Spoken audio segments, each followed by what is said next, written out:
साथ र सहारा दिने मान्छे हुँदा 4 वर्ष भयो।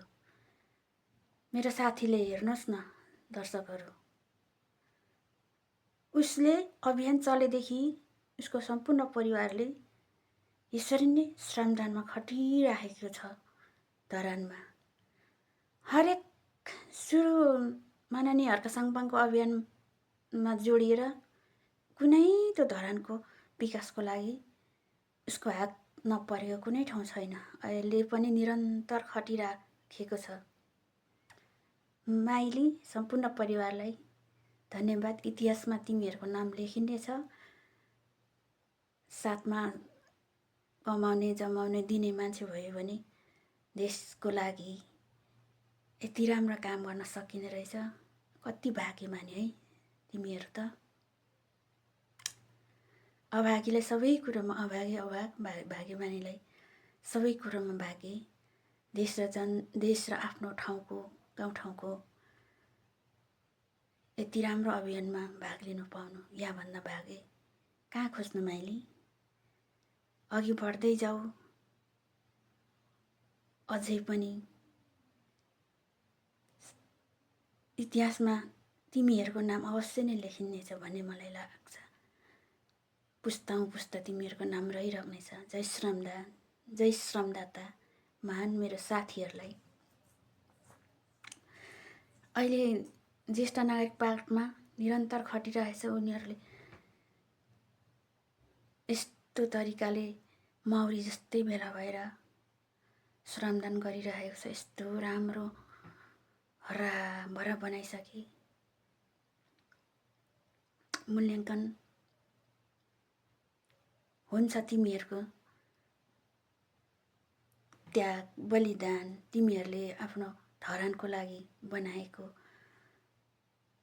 हरेक ठाउँको हरेक कुना कुनामा ढुङ्गा खोला नाला सबै आमदामीको बाटो बनाइसक्यो माइली। तिमीहरू साह्रै भाग्यमानी सबैजना। अघि बढ्दै जाऊ। तिमीहरूको मूल्याङ्कन एक दिन राम्रो तरिकाले हुनेछ र धरानले राम्ररी चिन्नेछ भन्ने मलाई आशा छ।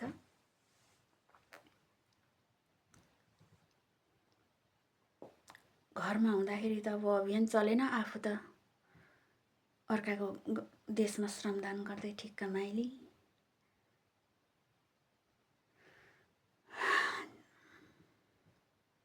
खुसी लाग्छ तिमीहरूले गरेको देख्दाखेरि। आफूले गर्न नपाए पनि गर्न नसके पनि अघि बढिराख। पुस्ताौं पुस्ता तिम्रो भावी सन्ततिहरूले मेरो आमाले, मेरो फलाना, मेरो फुपू दिदी बहिनी दाजु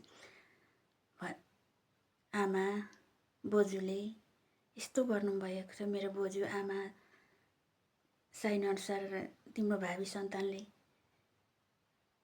इतिहासमा लेखिएको पानाहरूमा तिमीहरूको नाम भेट्नेछन्। यस्तो खुसी लाग्छ। त्यस्तो लक्की, त्यस्तो भाग्यमानी त जो कोहीले पाउँदैन नि माइली।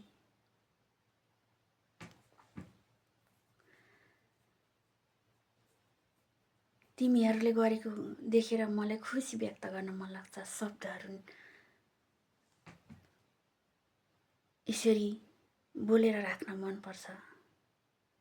तिमीहरूको काम मैले कदर गरेर सम्मान गरे त के नै तिमीहरूले पाउँछौ र नै त्यही पनि अब सम्मान कदर गर्ने इतिहासमा तिमीहरूको पानामा तिमीहरूको नाम अवश्य लेखिनेछ भन्ने मलाई चाहिँ आशा लाग्छ। म त त्यो मेरो साथीले गरिरहेछ, आफूले गर्न पाएको छैन। म त भन्दै बस्ने त हो माइली।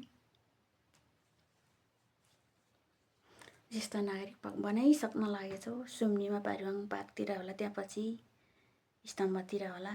निरन्तर खटेकै धेरै राम्रो काम हो यो माइली।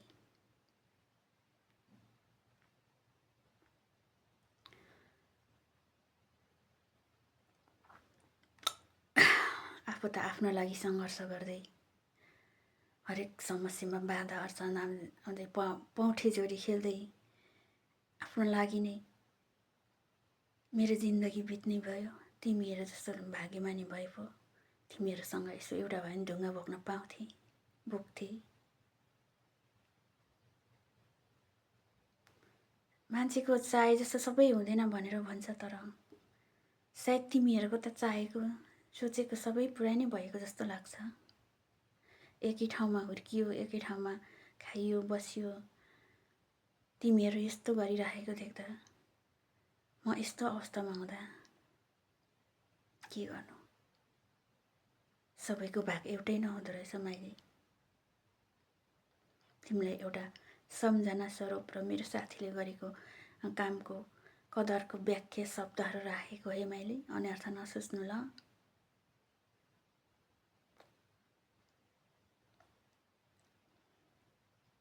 यस्तो हरेक यस्तो सामाजिक कामहरूमा म पनि साह्रै मन भएर के गर्नु। मन राम्रो, मन दुनियाँ राम्रो सोच्ने मान्छेको न धनले साथ दिँदो रहेछ, न भाग्यले साथ दिँदो रहेछ। सबैतिरबाट बाधा अर्चन र पीडा आँसुमा जिउनु पर्ने रहेछ माइली। गौरव लाग्छ एकै ठाउँमा हुर्केको एउटै हाम्रो गाउँले साथीभाइले यसरी यस्तो महान काममा काम गरिरहेको देखेर के गर्नु आफू त।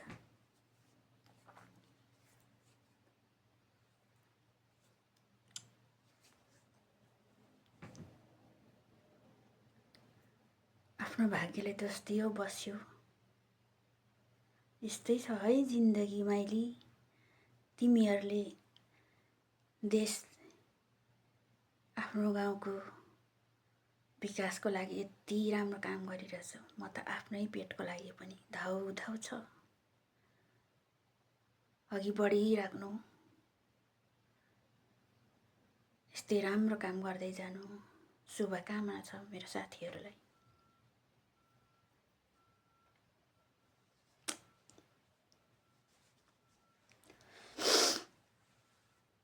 बाबुआमाको साथमा हुँदाखेरि खेतलाई घाँस गोठाला गरे जस्तो भए अहिले म पनि त तिमीहरूसँगै हुने थिएँ होला।